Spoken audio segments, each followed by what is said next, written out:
Hello viewers, எல்லாருக்கும் happy new year. நேற்று எல்லோரும் நல்லா ஹாப்பி நியூ இயர் செலிப்ரேட் பண்ணியிருப்பீங்க. Wishing a very very happy new year, healthy wealthy happy new இயருங்க. நேற்று நான் ஒரு ஹாப்பி நியூ இயருக்கு முந்தா நாள் நைட்டு 12 மணிக்கு எப்படி கேக் வெட்டி செலிப்ரேட் பண்ணோன்னு ஒரு வீடியோ போட்டிருந்தேன். அந்த கேக் எப்படி பண்ணோன்னு தான் இந்த வீடியோவே. வித்தவுட் சுகர் வித்தவுட் எக்கில் பண்ணணுங்க. என் பொண்ணு தான் பண்ணால். அந்த கேக் எப்படி பண்ணோன்னு இப்போ இந்த வீடியோவில் பார்க்கலாம் வாங்க. அதுக்கு ஃபஸ்ட்டு டேட்ஸ் எடுத்துக்கோங்க. உங்களுக்கு எவ்வளோ கேக் வேணும்னு பார்த்துக்கோங்க. சுகர் எவ்வளோ வேணும்னு பார்த்துக்கோங்க. ஒரு 10 டேட்ஸ் எடுத்துக்கிட்டேன்.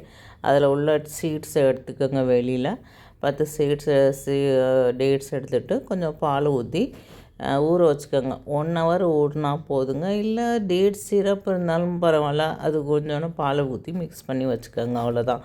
அது 1 ஹவர் ஊறின பின்னாடி மிக்ஸி ஜாரில் போட்டு நம்ம கிரைண்ட் பண்ணி எடுத்துக்க வேண்டியதான். நல்லா மிக்சர் கிடச்சிடும் நமக்கு. இந்த மாதிரி இதை வச்சு தான் நம்ம இப்போ கேக் பண்ண போகிறோம். இதை எடுத்து வச்சுட்டு இப்போ நம்ம அவன் இருந்தால் எப்படி நம்ம ப்ரீ ஹீட் பண்ணுவோம் அது பண்ணணும். அதுக்கு என்ன பண்ணணும், இப்போ ஒரு கடாய் எடுத்துகிட்டு உப்பு, கீழே இருக்கிறது உப்பு தாங்க, நல்லா ஒரு பவுல் தக்கணும் உப்பு போட்டு அந்த சிம்மில் அடுப்பை வச்சுட்டு அதை ப்ரீ ஹீட் பண்ணுவோம்ல, அந்த மாதிரி அதை ப்ரீ ஹீட் பண்ணுறதுக்காக வச்சுருங்க.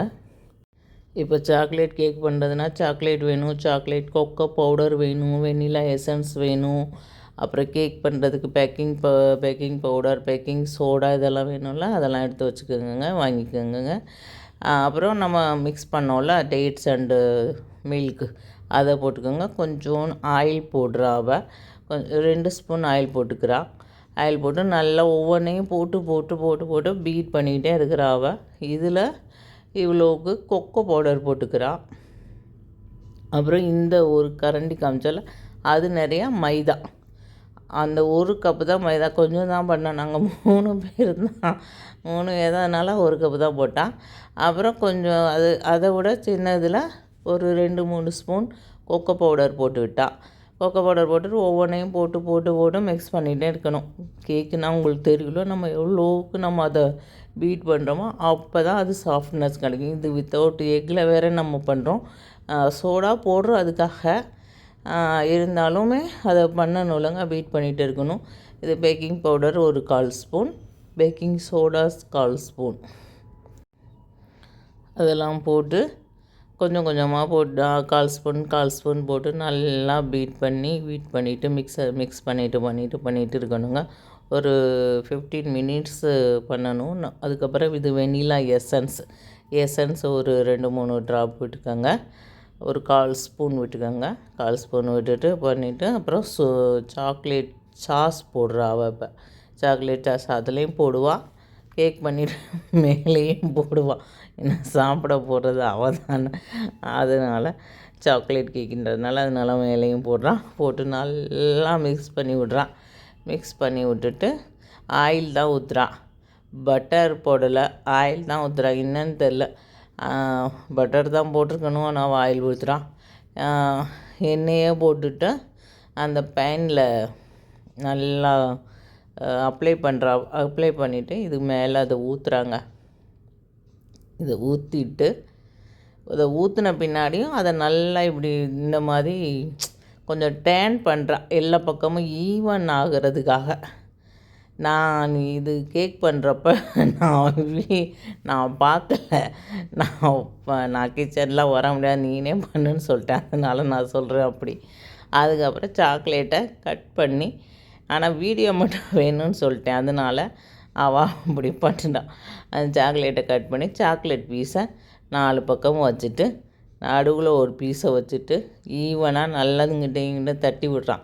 நான் ஒரு பக்கம் அதிகமாக ஒரு பக்கம் கம்மியாக இருந்ததுன்னு வந்தீங்க, அது நமக்கு பேக் ஆகாது. அதனால் அப்படி தட்டு வச்சுட்டு கீழே சால்ட்டு இருக்குல்ல அதுக்குள்ளே வச்சுட்டு மேலே வச்சு மூடி வச்சிட்றாங்க. அவ்வளோதான். ஒரு 15-20 மினிட்ஸ் தான். இது ஒரு 8 o'clock போல் தான் ஆரம்பித்தான்னு நினைக்கிறேன். 8:30-9 மணிக்கு கேக் ரெடி ஆயிடுச்சு. அதனால் அப்புறம் 12 மணி வரையும் வெயிட் பண்ணா. நம்ம சாப்பிட்றோன்னு கூட சொன்னா. இல்லை 12 மணி கேக்கு வெட்டி தான் சாப்பிட்ணுன்னு. அதுக்கப்புறம் 2 தடவை 3 தடவை அவள் அந்த நைஃப் வச்சு இது பண்ணி பார்த்தா போல். அதில் கேக்கு வந்ததுன்னா வேகலை அப்படின்னு நினச்சிட்டு விட்டுருக்கான். அப்புறம் அது வராமல் இருக்கையில் அது நல்லா பேக் ஆகிடுச்சின்னு எடுத்தான். அப்புறம் நாங்கள் 12 மணிக்கு அந்த கேக்கை தான் வச்சுருந்து வீட்டில் ஒரு ஆர்டிஃபிஷியல் ஃப்ளவர் தான் திங்கிட்டு சாமியெல்லாம் கும்பிட்டோம். அது வேறு விஷயம். நாங்கனுக்குள்ளே ஆர்டிஃபிஷியல் ஃப்ளவர் தான் இருந்துச்சு. அப்புறம் கேண்டில் ஏதோ கார்த்திகைக்கு வாங்கினதோ ஏதோ ஒன்று இருந்ததுங்க. அதையும் அங்கனுக்குள்ளே பற்ற வச்சுட்டு ஹாப்பி நியூ இயர் நாங்களும் என் பொண்ணு கொண்டாடினோம். எங்கள் சார் தூங்கிட்டார். அப்புறம் காலையில் தான் அவர் கேக் கொடுத்தோம். நாங்கள் 2 பேரும் மட்டும் ஹாப்பி நியூ இயர் சொல்லிவிட்டு கேக் கட் பண்ணிவிட்டு எனக்கு அவள் ஊட்டினா, அவளுக்கு நான் ஊட்டி ஹாப்பி நியூ இயர் செலிப்ரேட் பண்ணேங்க. சிம்பிளாக ஈஸியாக பண்ண சொல்ல வரேன்னா சிம்பிளாக ஈஸியாக இந்த மாதிரி கேக்கு நம்மளே பண்ணிடலாம் வீட்டில். அதுதான் சொல்ல வரேன். இதில் நீங்கள் மைதா போடுற பதிலாக வீட் கோதுமை மாவு போடலாம். எண்ணெய் போடுறதுக்கு பதிலாக பட்டர் யூஸ் பண்ணலாம். அந்த மாதிரி ஹெல்த்தியாக கேக் பண்ணிடலாங்க. சாக்லேட் கேக்கு ரெடி ஆயிடுச்சு. Okay bye.